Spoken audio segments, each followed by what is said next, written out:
दो युवा चेहरे आप लोगों के बीच है और तीसरा मैं हूं, तो जोरदार तालियां तो होनी चाहिए। युवाओं को सुनना चाहिए।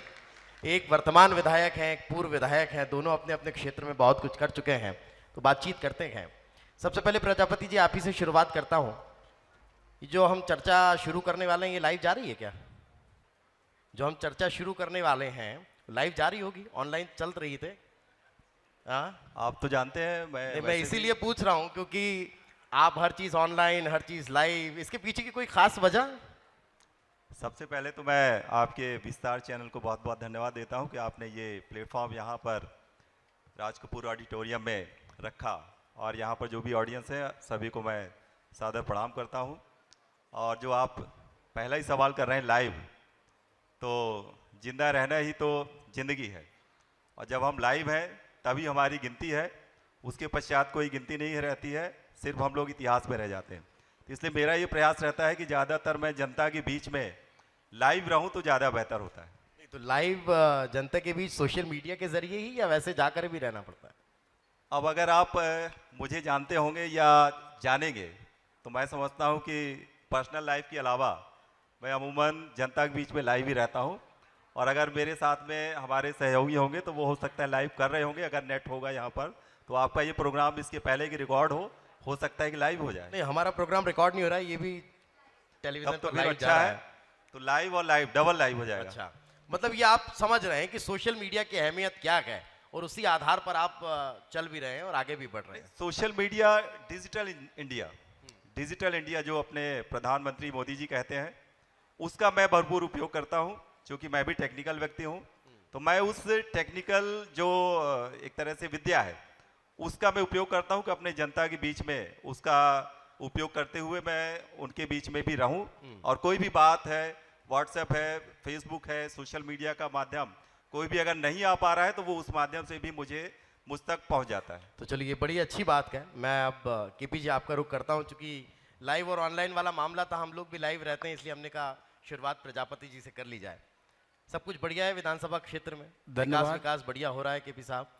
और चूंकि अब मैं इस लिहाज से आपसे ये सवाल कर रहा हूं क्योंकि बहुत चर्चा में रहती है आपकी विधानसभा। आप विधानसभा विधायक थे तब भी, और अब दूसरा राजनीतिक दल का प्रतिनिधि वहां पर काम कर रहा है तब भी चर्चा बहुत ज्यादा होती है आपकी विधानसभा क्षेत्र की। कोई खास वजह इसके पीछे?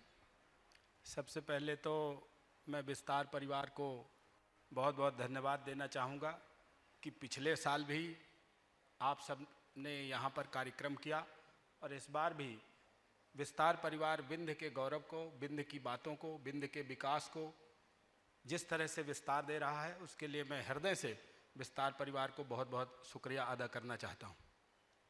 जहाँ तक रही मेरे विधानसभा की चर्चा की बात, तो चूँकि सिमरिया हॉट सीट मानी जा रही है और विंध्य क्षेत्र राजनीतिक रूप से एक परिपक्व और काफ़ी, जैसा कि अभी पूर्व के वक्ता ज्ञानेंद्र जी कह रहे थे कि यहाँ के राजनेताओं का ऑरा एक अलग रहता है, तो मैं, यदि विस्तार परिवार ने इस बात को नोटिस किया है कि सिमरिया में काफ़ी चर्चा रहती है, तो मैं धन्यवाद देता हूँ। मैं समझता हूँ कि सिमरिया का ऑरा अपने आप में काम कर रहा है विंध्य क्षेत्र के लिए। प्रजापति जी, सिद्धार्थ भैया से ठीक ठाक बन रही है? सभी से ठीक ठाक बन रही है, अब आप बताइए। नहीं, मैं तो आपसे समझना चाह रहा हूँ, मतलब कहीं कोई दिक्कत तो नहीं है? क्योंकि ये होता है थोड़ा सा क्षेत्र का, और फिर अगर दो शेरों की बात कर ले तो टेरिटरी वाली बात मैं फिर करने लगता हूँ। आपको ये बतलाना चाहूंगा कि सिद्धार्थ गौतम बुद्ध जी का नाम है और मेरी सभी से पड़ती है। तालियां। अभी जब माननीय गिरीश गौतम जी आए थे तो विंध्य को अलग से एक राज्य बनाने की मांग चर्चा में आई, और एक बड़ी बात उन्होंने कही कि क्यों नहीं होना चाहिए। आप लोग इससे सहमत हैं? आप क्या सोचते हैं? क्या विंध्य एक अलग राज्य बनना चाहिए, अलग तैयारी होनी चाहिए विंध्य को लेकर? निश्चित रूप से यदि विंध्य एक अलग राज्य के रूप में स्थापित होता है, जैसा कि पहले भी रहा है और विंध्य क्षेत्र का गौरवशाली इतिहास रहा है, तो यदि बनता है तो उसका स्वागत है। आप क्या सोचते हैं प्रजापति? मेरी मंशा भी है कि विंध्य में पूरा पोटेंशियल है, कैपेबिलिटी है, राजनेताओं की भी कोई कमी नहीं है यहाँ पर, और जो ये तो नहीं है, दूरदृष्टि जो है वो भी पर्याप्त है। और बहुत से ऐसे उदाहरण है कि हमको एक अलग से स्टेट बनना चाहिए, और ये मांग बहुत पहले से भी की जाती रही है, और ये कब प्रतिपूर्ति होगी इसको तो अभी अपन नहीं जानते, लेकिन जो एक दायरा होता है कि किसी भी स्टेट को कैसे अपन फुलफिल करें, वो पूरी काबिलियत विंध्य क्षेत्र में है। नहीं, लेकिन अब चूंकि अभी प्रतिनिधि कोई है नहीं, कोई आएगा तो जरूर मैं उनसे सवाल पूछूंगा। लेकिन अभी तो ये स्थितियां हो गई है कि अगर पूरे विंध्य को देखें तो भारतीय जनता पार्टी का आधिपत्य नजर आ रहा है विंध्य पर, और अगर मान लीजिए अलग राज्य बनता है तो फिर ऐसा तो नहीं होगा कि आपस में लड़ाई बहुत ज्यादा शुरू हो जाएगी? एक एक करके मुझे हाँ, आप बता दीजिए, फिर त्रिपाठी जी प्रजापति जी बता दें। एक तरफ आप सवाल कर रहे हैं कि विंध्य क्षेत्र बनने पे आप लोग क्या कह रहे हैं, और दूसरी तरफ अभी से ही उलझाने का काम क्यों कर रहे हैं? नहीं नहीं, पहले बंद तो जाने दीजिए। ये तो वही बात हो गई कि तालाब में पानी नहीं आया और मंगर जो है उतर आने लगा, तो अपन उस पे नहीं जाते हैं। प्रेजेंट कल की डेट में मैंने ये बतलाया कि हमारी ये कुव्वत है, कैपेबिलिटी है, हमारे पास इतने खनिज संसाधन है, राजनीतिक ऐसी सोच है कि हम लोग एक बेहतर स्टेट के तौर पर बेहतर परफॉर्म कर सकते हैं। और अभी भी जितना भी राजकोष में जाता है यहाँ से, वो बहुत कुछ हमारे ही क्षेत्र से यहाँ से जाता है। सिंगरौली आप देखिए, यहाँ रीवा देखिए, जो पर्यटन का क्षेत्र है, इसके अलावा भी हम लोग इतना पे कर रहे हैं वहाँ पर जो स्टेट का राजकोष है कि हम लोग सेल्फ इंडिपेंडेंट भी रह सकते हैं। जी, आप कुछ कह रहे थे? जहाँ तक एक बात और आपने कही कि आज भारतीय जनता पार्टी का गढ़ है विंध्य क्षेत्र, तो 2003 के पहले विंध्य क्षेत्र कितना पिछड़ा था और कितना दुरावह स्थिति से गुजर रहा था, इसको आप सब समझ सकते हैं। पिछले 22 सालों में भारतीय जनता पार्टी की सरकारों ने इतना काम यहाँ पर किया है कि चाहे रीवा विकास में नए सिरे से कुलांचे मार रहा है। अभी सतना महापौर की बातें आप सुन रहे थे कि उनको किस तरह से अवार्ड दिल्ली और भोपाल में मिल रहे हैं।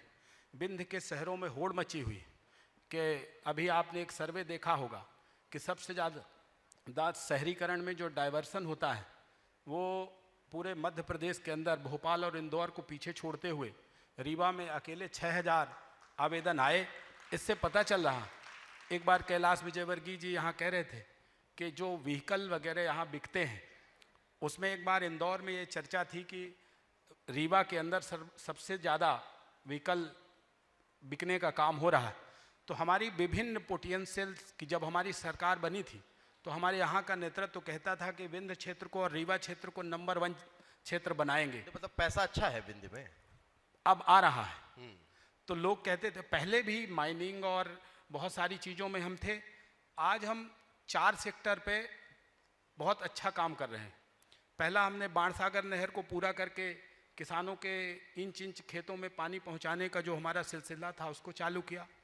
दूसरा, हमने टूरिज्म के क्षेत्र में, चाहे हमारे रीवा में आप भैरवनाथ, चाहे हमारे यहाँ पूर्वा वाटरफॉल, चाहे वाइट टाइगर सफारी, चाहे बाणसागर में जो सरसी वाला टापू बन रहा, तो इस तरह से टूरिज्म, चाहे चित्रकूट, चाहे मैहर, हमने धार्मिक पर्यटन, प्राकृतिक पर्यटन और wild life tourism, Bandhavgarh tiger reserve पहले भी था। और ये तो हमने विंध्य के विकास की और विंध्य की विरासत इसलिए विंध्य गढ़ बन पाया क्योंकि हम लोगों ने, भारतीय जनता पार्टी की सरकारों ने जी तोड़ अथक परिश्रम करते हुए हमारे नेताओं ने विंध्य को आगे बढ़ाने का। और अगर अब हम विधानसभा का जिक्र करें तो विधानसभा क्षेत्र में अच्छा काम चल रहा है हमारे। निश्चित रूप से जब मैं विधायक के रूप में काम कर रहा था, नहीं, मैं अभी वर्तमान में पूछ रहा हूँ, इसलिए मैंने आपसे पूछा। मैं बता रहा हूँ ना, 1700 करोड़ से ज़्यादा के कार्य हमारे विधानसभा में चल रहे थे और आज वो सारे गतिशील है, पूर्णता की ओर है। और अभी नए सिरे से भी हमारे यहाँ 1-2 सड़कें अच्छी मंजूर हुई और काफ़ी, जो देखिए हमारे यहाँ जो तो इसमें वर्तमान विधायक का कोई योगदान मानते हैं आप? अब वर्तमान विधायक का योगदान निश्चित रूप से चिल्ला चोट करना और शोर शराबा करना, वो आप लोग बेहतर उनका मूल्यांकन कर सकते हैं। प्रजापति जी, अपने विधानसभा क्षेत्र में विकास चल रहा है, सब कुछ ठीक है मामला? बहुत बढ़िया चल रहा है और हमारे विधानसभा में माननीय मुख्यमंत्री जी का भी कार्यक्रम हुआ। हम लोग सौभाग्यशाली रहे और हम लोगों पर जो यहाँ के उप मुख्यमंत्री हैं श्री राजेंद्र शुक्ला जी, उनका भी आशीर्वाद बराबर मिलता रहता है। उनके तो कई कार्यक्रम हम लोग करते रहते हैं और आगे भी प्रस्तावित हैं। और ओवरऑल विधानसभा में जो भी डेवलपमेंट की बातें हैं उसको अगर आप एक एक करके पूछेंगे किस सेक्टर में आप पूछना चाहते हैं, वो मैं नहीं तो आपको बराबर बतलाऊंगा। आप जब विंध्य के नए राज्य बनने की बात कर रहे हैं तो फिर क्या माना जाए कि नई भूमिका आप दोनों की रहेगी? बिल्कुल रहेगी, मेरी तो रहेगी ही, और आप भी नहीं, साथ आप में ही आपकी हैं। कह रहे हैं, उनकी भी कह दीजिए। आपकी मैं तो कह ही रहा हूँ कि सहयोगी उनकी हैं, भी साथ में ही है, वो तो बोल ही रहे हैं वैसे भी। अभी 25 तारीख को हाँ, हमारे रीवा जिले में हमारे देश के माननीय गृह मंत्री अमित शाह जी का आगमन हो रहा है अटल शताब्दी समारोह के रूप में, जिसमें से मैं सौभाग्यशाली हूं कि उनका आगमन हमारे सिमरिया विधानसभा के बसामन मामा गौवंश वन विहार में, जो हम लोगों ने एक बहुत बड़ा प्रकल्प 17 से लेकर अभी मेहनत करके माननीय उप मुख्यमंत्री जी के नेतृत्व में और भारतीय जनता पार्टी के मुख्यमंत्री द्वय शिवराज सिंह चौहान पहले और मोहन यादव जी के नेतृत्व में हम लोगों ने एक अच्छा प्रकल्प खड़ा किया है।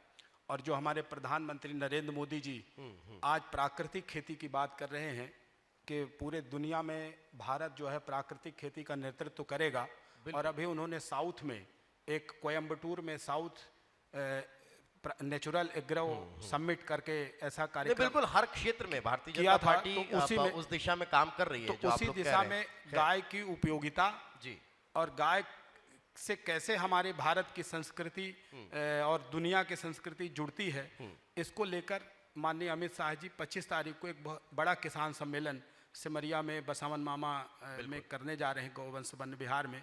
तो ये अपने आप में बताता है कि माननीय अमित शाह जी का कार्यक्रम चुनाव के केंद्र अलावा भी विंध्य को मानता मिलना, है, हाँ, और यही कारण है कि इतना बड़ा आयोजन यहाँ पर हो केंद्र रहा से है। लेकर खैर, भोपाल तक आए जी। दिन हमारे नहीं, मुख्यमंत्री, इसीलिए हम भी पहुंचे हैं इतना बड़ा आयोजन लेकर, हमारे- क्योंकि वक्त मुझे जी हमारे मुख्यमंत्री मोहन यादव जी कम समय में त्योंथर, मनगवा, देवतालाब, कई बार रीवा और आपकी अदालत में विभिन्न टीवी कार्यक्रमों में मुख्यमंत्री मोहन यादव रीवा यहाँ की का जिक्र किया चर्चा है, कर रहे और हैं। यही कारण है कि गृह मंत्री जी तो भी आ रहे हैं। बिंद की जिक्र के बिना, बिंद की चर्चा के बिना मध्य प्रदेश अधूरा है, मध्य प्रदेश का विकास बिल्कुल, अधूरा इसीलिए है। हम भी विंध्य की चर्चा कर रहे हैं, और जोरदार तालियां। बहुत बहुत धन्यवाद आप दोनों का हमारे साथ चर्चा में जुड़ने के लिए, यहाँ पहुंचने के लिए बहुत बहुत धन्यवाद। धन्यवाद। आपने हम लोगों को बुलाया।